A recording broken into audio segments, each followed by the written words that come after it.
Apang pangarap sa buhay ang napakasawa ni Carla, kasihan. Kaya kahit mahirap iwanan ng mga anak, lumipad si Carla at namasukan din ng DH sa Singapore para siyang magpatuyod sa kanyang pamilya.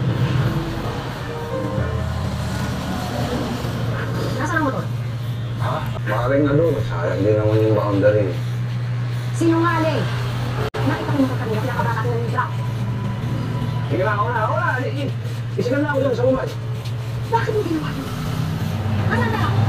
Nakaka ko sa sumali, hindi ko naman ako na. Ayos ka talaga? Sa tatay mo pa ngayon, kinakaman ng tayo para meron tayo makain, mag-anak tayo para mabuhay tayo. Paano ngayon? O, hindi. Magkakaroon pa sa mga kamag-anak mo, hindi ka sa kanila. Iyaw ka na yun! Hayop ka pa, di ba naman? Tay!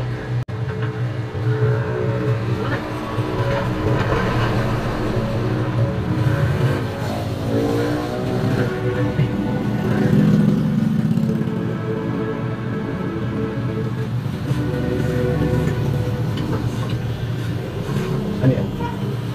Bakit ano ito? Wala tayo. Nadulas lang ako habang ilinis. Carla, bakit hindi mo sabihin ang totoo nangyari sa tatay mo? Na yung asawa mo walang sa kwenta-kwenta, eh isinalas mo may atake ng tatay mo. Ha? Kapag yan. Pwede ko na tuloy sa futbol na dusyan ng doktor. Ha? At ako, mabuti na lang, meron akong isang anak pa ng business. Kaya ka lang ating mo, Carla, eh nagpadala ng pera para sampahin niya sa yung tatay mo. O yung asawa mo, eh naghahanap buhay, eh di sana nakakatulong kayo sa amin. Ano? May tama na.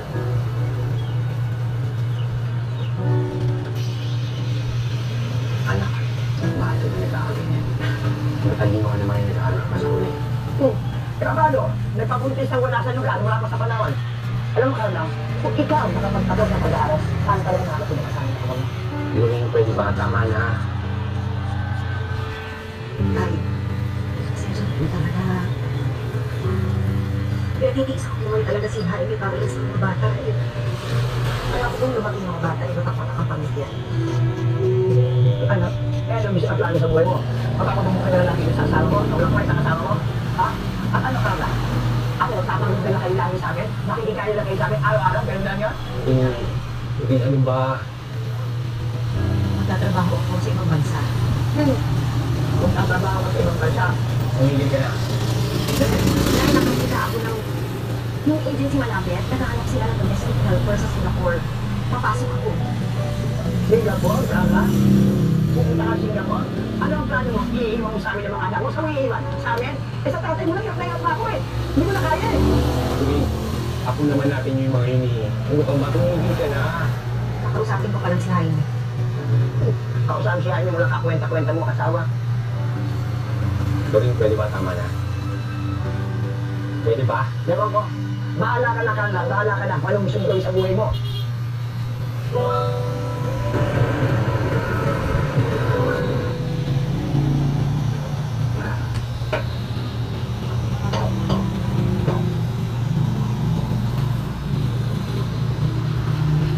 Dahil, kaya ito. Batay. Hindi ko makakabili. Pera po. Ano ka ba? Ano ba walang pera? Pupunta kasi yung lahat ng mga ko. Eh, tayo, ayaw na po tayo pang tanong ng eh.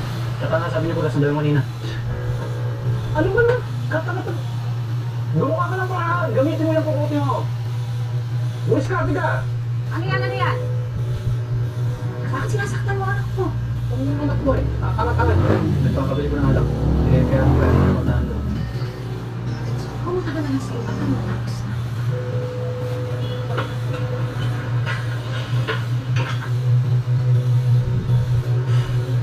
Jaime, pati ba naman yung mga bata? Pinabuhayan mo ka. Ayokong lumaki sila ng mahina ang ulo. Pag-aya ng ina.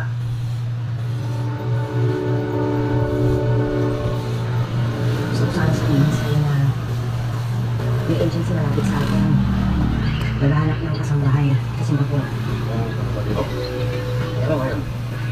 Nag-apply ako.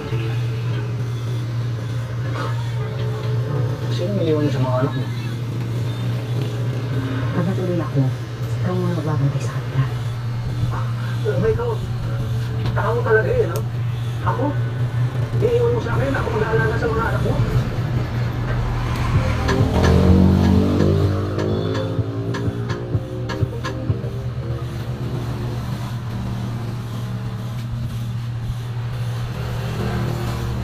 deserve the best when we put in all our best. That should be our standard. Kaya again and again, I choose Pure Foods corned beef. Every can an expertly crafted masterpiece. 100% pure beef with juicy beefy goodness. Ensuring quality you trust and the taste you love. Yan ang binabalik-balikan ko. Para sa akin, the best pa rin. Choose Blue Pure Foods corned beef. The pure standard. We were sort of fighting over the internet, but now we have a much faster internet.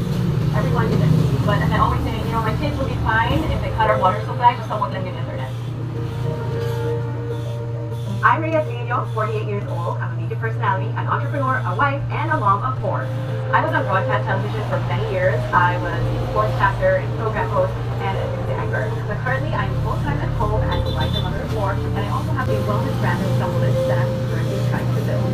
I think it's really the right time for me to be a leader right now. I have a young adult, I have 2 teenagers, and 1 tweeter. And it's important in that sense that we all stay connected. In fact, Anak mo rin sila. Responsibilidad mo rin ang alagaan sila. Kung nagbabalat ka sana ng buto, eh di hindi ko na sana kailangan gawin to. Anak, huwag kang malaki sa akin, ha? Babae ka lang. Ang gusto ko lang naman sana sabihin kasi kailangan kong gawin to para sa eskwela ng mga bata. Para maibalik na ang motor ng Bitay. Sabi ka lang maayos. Parang may pinagbawa na kita. Sabi.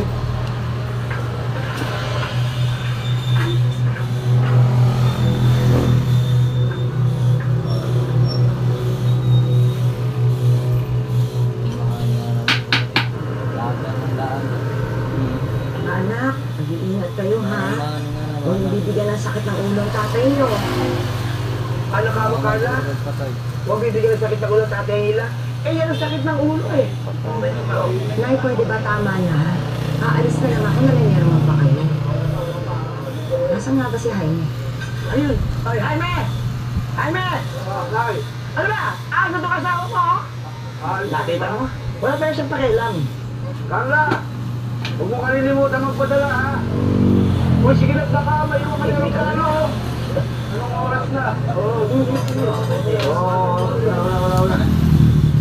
Mga anak, papakabalik ka, ha?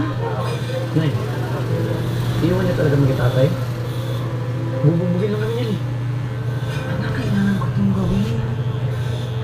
Oh, sige. Carla. Umalis ka lang, baka maiwanan ka na ng aeroplano. Sige na.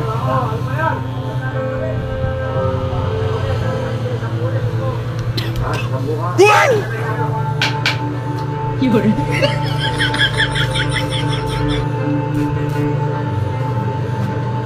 Nay, kamusta na kayo? Natanggap niyo ba yung pinadala ko ng isang araw?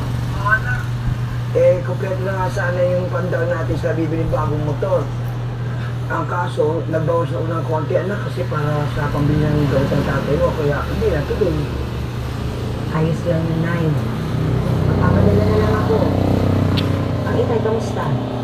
Eh, okay na nga ako pa na dati, kahit pa paano, yan, maayos ang tatay mo ngayon. Talaga?